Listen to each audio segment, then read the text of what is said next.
It's like Jingle Bell. Oh my god. So some people get the good, they know they get the good stuff. Like Paloma probably knew that someone helped her big time at the Brit Awards in 2015 because she nailed it, she slayed it, whatever you want to call it. Musicians don't always get like, you know, super help and everything, like singers, and they know when someone's out there helping them stay afloat and sounding good. Runners would know it too. They, you know, you can train and everything, but still, sometimes you just have an extraordinary performance. What's the difference? What is it? Right, God coming down and kind of helping you along every once in a blue moon. Take the small win, right? Yay. So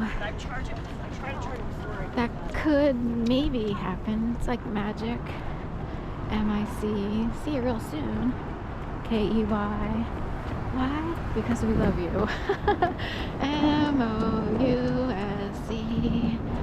Mickey Mouse. Donald Duck. Mickey Mouse. Donald Duck. What's a duck?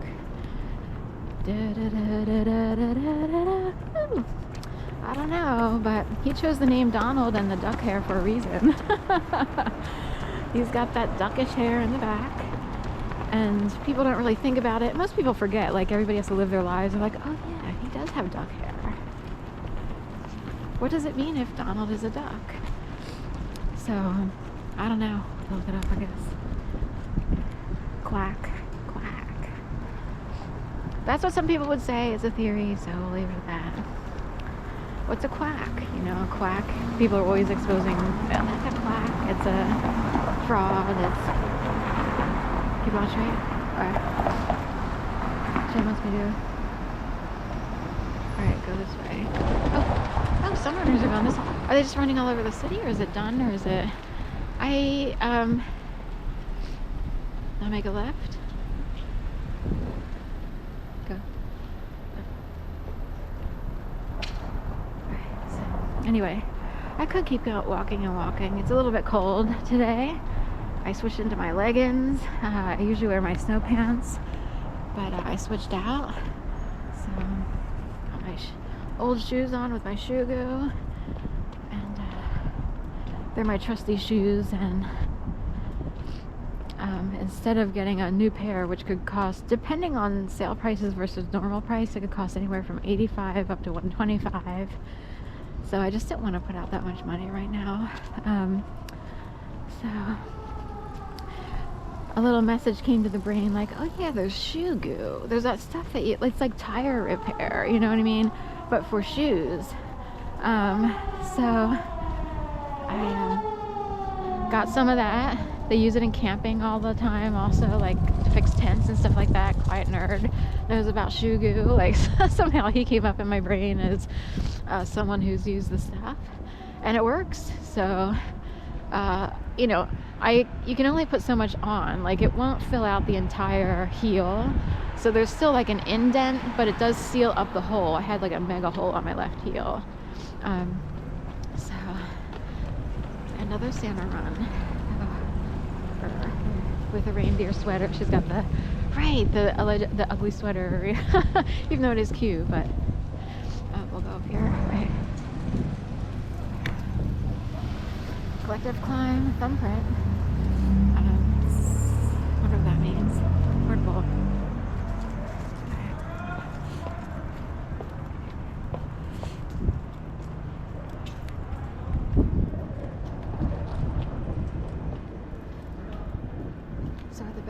Center. This is being built in 2000, in the early 2000s. Like, I actually commuted from Delaware for like 6 months before I actually moved up here, and at some point I'm like, I have to move up here because like my original goal was I'll commute for a year and save money. I was living with my mom, and I was in an apartment before. There's a whole like rocky road to, you know, good job finding, you know?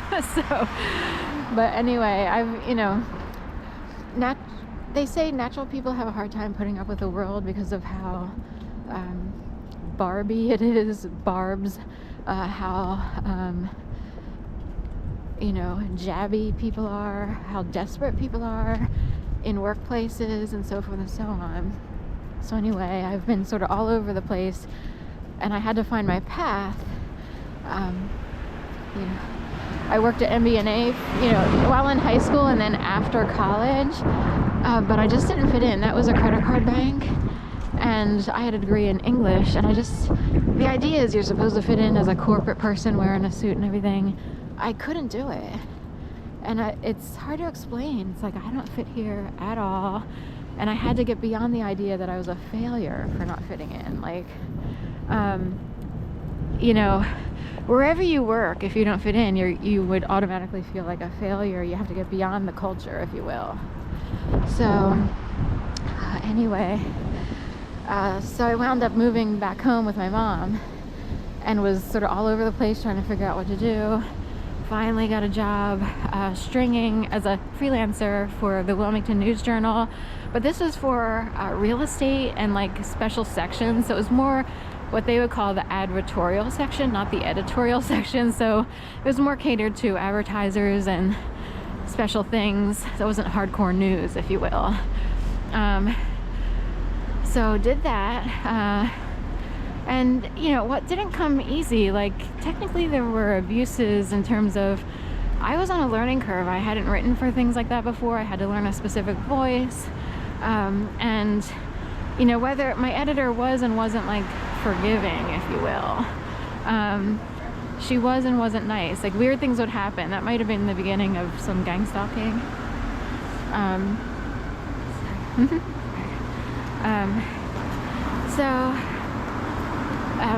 Well, you know, it's hard to explain, but then I got a job with the New York Post in Newark, Delaware, and you know, was a general beat reporter. That's, you know, very low pay, but at least it was something. I drove like this used, you know, Volkswagen Fox stick shift. You know, you could almost see through the floor. That's how bad that was.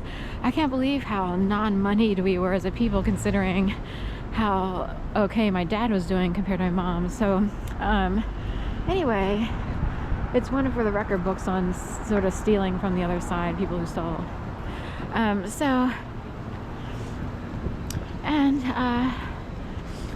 Anyway, wound up moving in with my mom, you know, had those jobs, and then the editor from the Wilmington News Journal moved back to Philadelphia. She was originally from Philadelphia, and she commuted down to Wilmington, Delaware for that job. So she's like, do you want to come up to Philadelphia and work here? And I desperately needed to get out of Delaware. I desperately needed to have a life of my own, per se. You know, the whole idea is to be an adult, get your own house, or get your own place. I had to get an apartment. But so I was all excited, but my plan was, like, for upwards of a year, I would commute through the regional rail, R2, and then move up here, because I was afraid to pay prices. Like, I was in a weird spot, but the commute from Philadelphia to Delaware is killer. I am so not kidding. If you're taking the regional rail and it's the last line, Newark, Delaware is the end of the line for R2. It is like, whoa, you know, and you have to sit with a whole bunch of people.